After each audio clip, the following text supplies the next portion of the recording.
Hello, everyone. This is Debra Richardson, and today I am putting the AP in Happy, where accounts payable teams are empowered to protect the vendor master file from fraud. This podcast will give a voice to accounts payable team members by talking about the growing reality of cyber attacks in their world and which vendor setup and vendor management techniques they can apply to protect the vendor master file from fraud. Visit the Vendor Process Training Center to enroll in your choice of 55 plus training sessions that will help you and your team avoid fraud, compliance fines, and bad vendor data. Or just sign up to get access to vendor process FAQs and to attend weekly drop-in live Q&A sessions. Visit training.debrarrichardson.com today. The link will be in the show notes. From a human behavior perspective, fraudsters depend on our mental shortcuts or cognitive biases, as KnowBe4 calls it, to get us to take action on those phishing emails they send. And so today I'm going to talk about three examples and how the other ishings come into play because we're talking about email, right? Keep listening.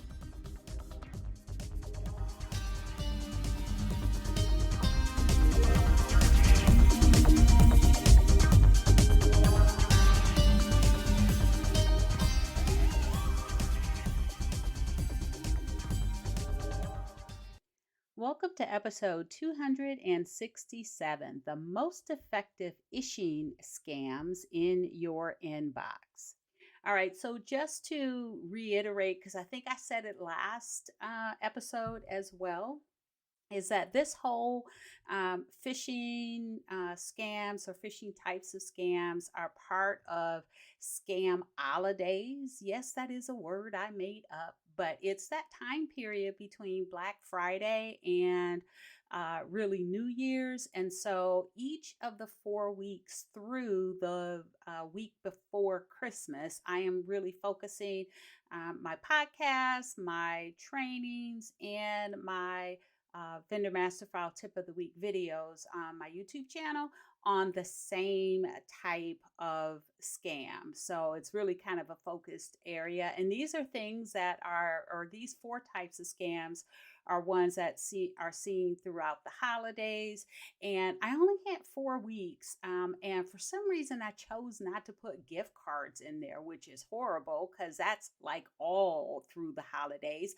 But in the first week where I talked about shipping scams, and by the way, if you haven't listened to that episode or gone to the Scam Holidays page so you can see all of the content, I did include that in the live training because I do live training for vendor processes, and that includes the last Thursday of every month. I always talk about new frauds and new scams. It is a paid training, but if you are a vendor process team training pass member, you can enroll for $0. But within that, I did talk about gift card scams because some folks had, I think, infographic or something out there, and so check that out if you are interested.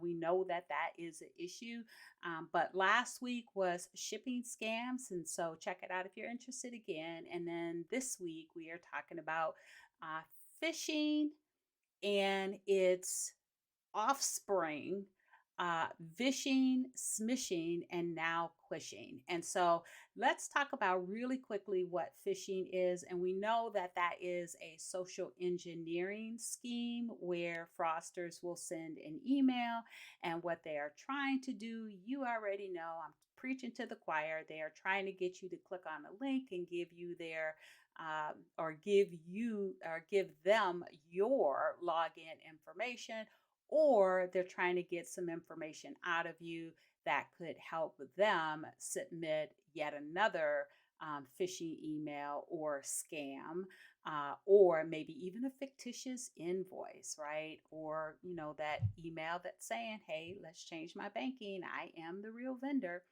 All right, so that's phishing and it's coming from email. So if we're talking phishing, then what the heck is vishing, smishing, and quishing? And so vishing is phishing, right? They're still trying to do the same thing, get you to give up some information or give up your login credentials, but they're trying to do it by phone. And by phone means, you pick up the phone, you're talking to them, or uh, via a voicemail as well. And so if you think about it, that can be very effective because it is voice is the oldest type of communication, right? And so there's lots they can do with the human voice. They can have make that be very emotional, especially if they have like something going on in the background, like a baby crying. I talk about that a lot as well. All right, so that's vishing and then smishing. I know you guys have heard of that by now. That is doing the exact same thing, trying to get you to click on the link or reveal your login credentials or get some sensitive information, but they're doing it by text message. And by the way, the shipping scams last week, the content, I think it was the podcast episode 265 for that week. You can check out the scam holiday page. I will put the link in the show notes.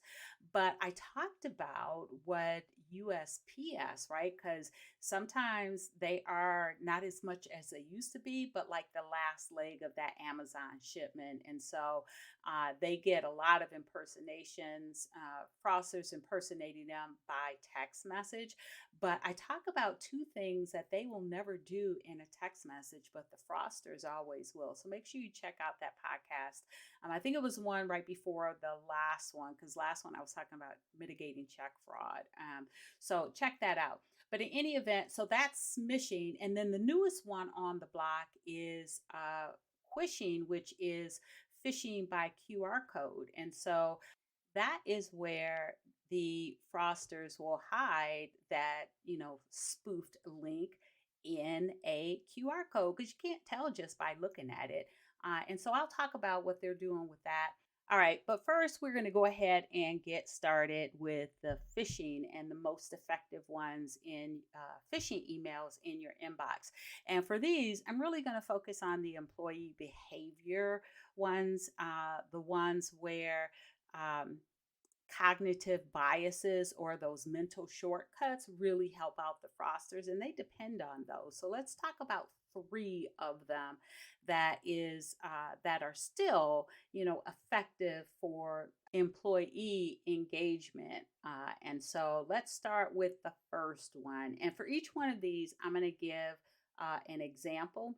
Now, again, there are 9, and I'm going to focus on 3. So the first one is called that I'm going to focus on is called the recency effect, and this is where you're remembering the most recent or information or events best. And so this is why the fraudsters, right, will reference current events. And so you see a lot of phishing emails out there with things about Hamas and some other current events, especially when you have like any type of weather disaster or weather issue going on.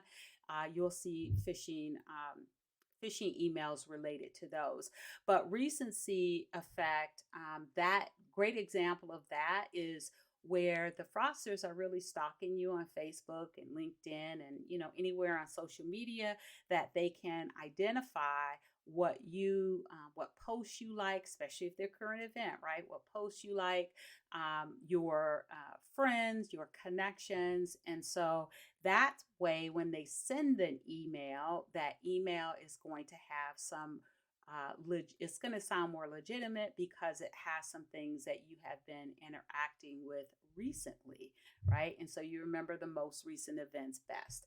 Now, an example of this is the shark lady, right? And so this is why everyone says not to post that you are going on vacation while you're on vacation, not to post the pictures. Just wait till you get back and then do all of that, because the shark lady posted she was gone on vacation. And so the fraudsters knew exactly when to strike. And they got away with, I think, $400,000 or $360,000. And for her, good, it was good because she was able to recover that funds. But not everybody is able to do that.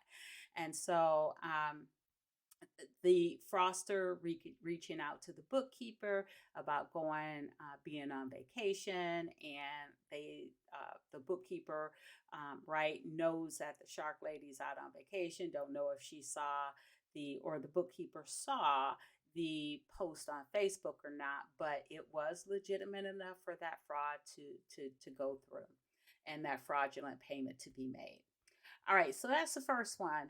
The second one is called the halo effect. And the halo effect is where the fraudsters will send messages or emails purporting to be from well known brands. And the halo effect, right, gives us that positive impression of a person, company.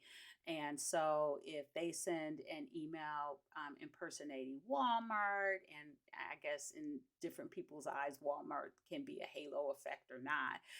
But Walmart, Amazon, any company that gives like a positive, Apple, right? Maybe Samsung for all us Android users out there. And a great example for this one is actually a really great example, because the fraudsters impersonated the Federal Trade Commission, the FTC, and those are the folks that are supposed to be giving us the information to avoid fraud, at least at a consumer level. And so I posted that scam alert on October 30th, and you can check my site out. There's always a link to my training site in the show notes, and you can get to my new scam alerts. And so this one came out on October 30th, and the FTC said that the scammers were using not just the FTC, right, but the names of FTC employees, including the FTC's Inspector General, to get people to send money or give up their personal information. And they even identify what they won't do if they reach out to you, right? They won't threaten or demand a payment. The FTC doesn't give out prizes. And then they also said that they won't identify themselves with a badge number. And I do notice that some fraudsters will just automatically do that. But how are you supposed to know, right, being on the other end, whether the FTC does that or not if you've never contacted them before? Another example, and we've all heard of that, of this one, there have been several phishing emails out there that purport to be from the IRS. And so they will email you or they will call you. And IRS kind of did the same thing, talked about what they won't do and what they will do. All right, so that was the halo effect. Now, the next one, again, preaching to the choir on this one, but this one is the authority bias, that cognitive bias. And the authority bias is really attributing greater accuracy to the opinion of an authority figure. And that's where the hackers are, pretending to be from the CEO or some other leadership team member that, that automatically when they get that email, the employee is going to want to impress them, going to just assume that it's correct.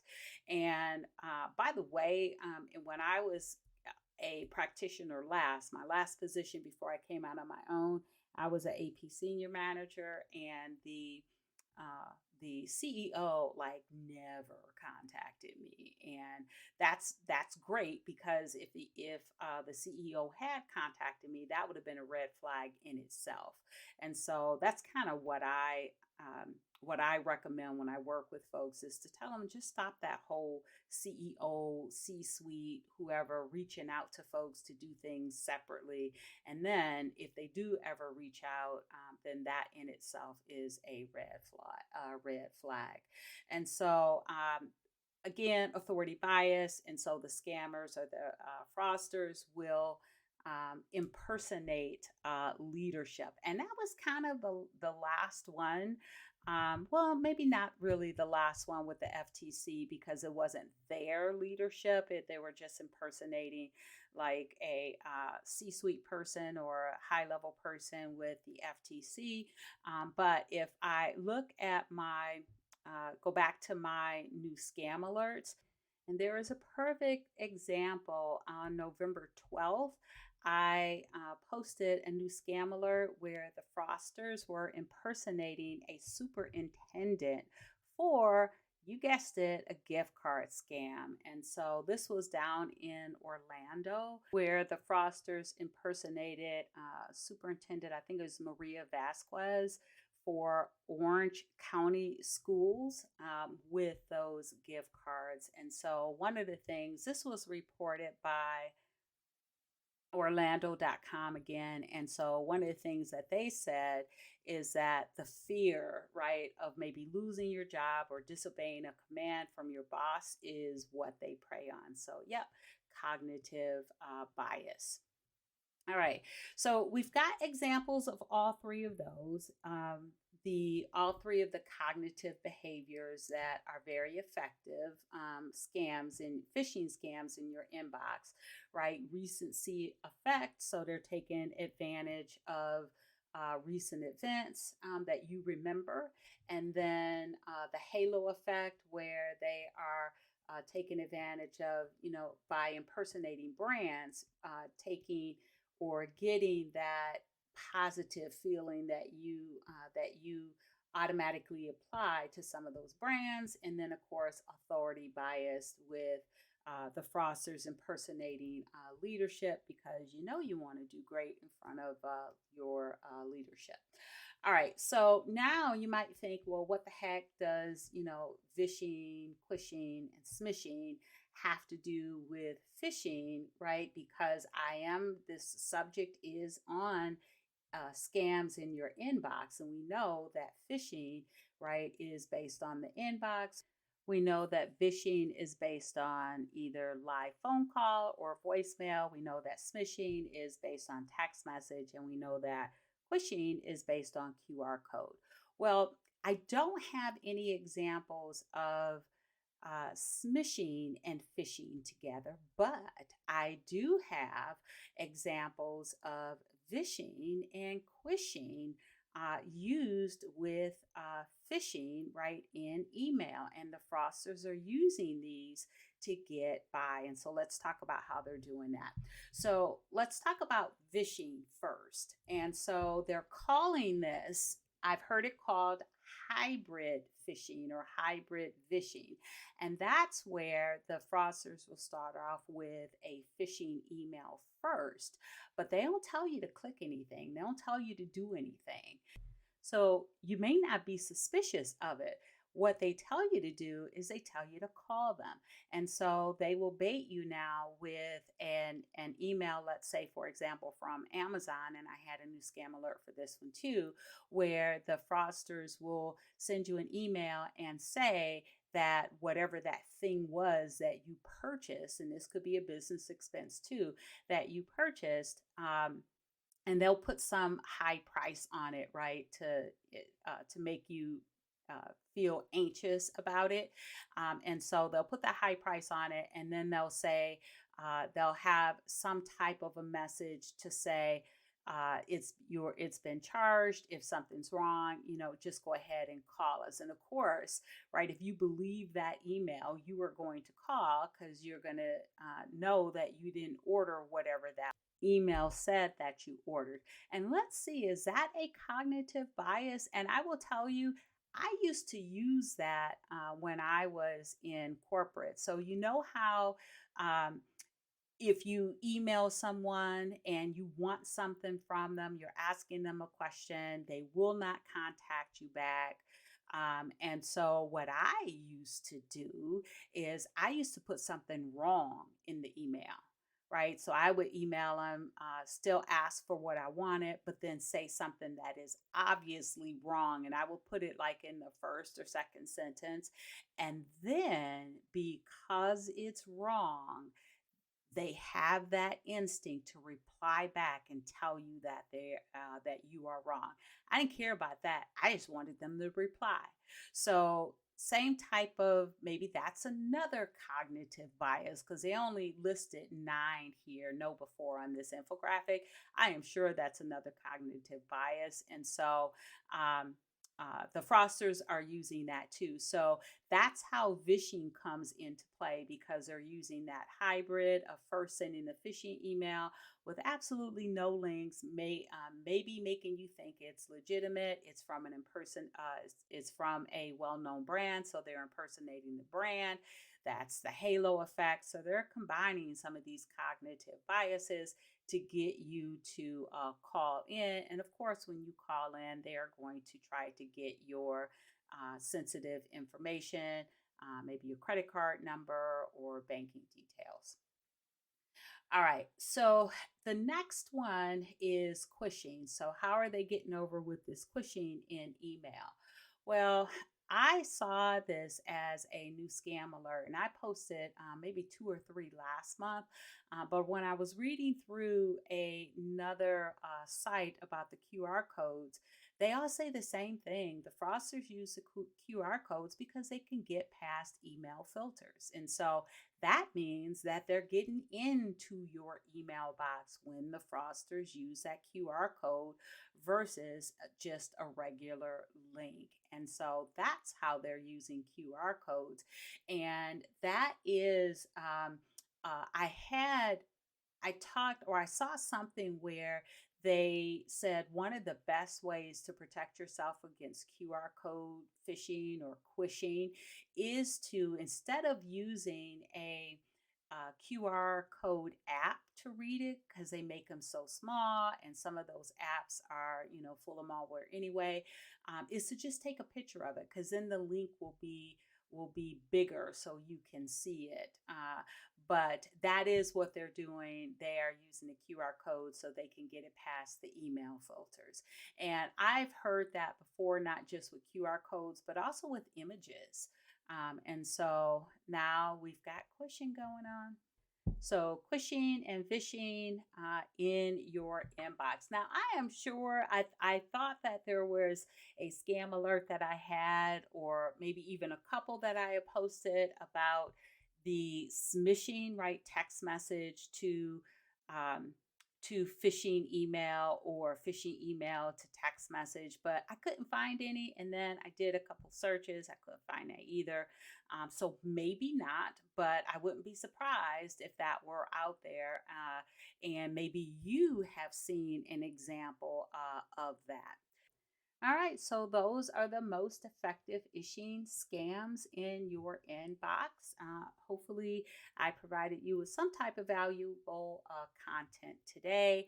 And don't forget to check out my scam holidays. It will still be up if you are listening to this podcast anytime before January 1, 2024. Because again, that scam holiday period, I have defined it as Black Friday, or really Thanksgiving or Black Friday through New Year's. And so check it out if you want to find more information on 4 different types of scams that you see throughout the holiday time period. All right, so thanks everyone. I hope you enjoyed the 267th episode of the Putting the AP in Happy podcast, where accounts payable teams are empowered to protect the vendor master file from fraud. Don't forget to check the show notes for the links mentioned in the podcast. And if you enjoyed this episode, consider subscribing and writing a review of my podcast on the platform that you use to listen. Stay happy.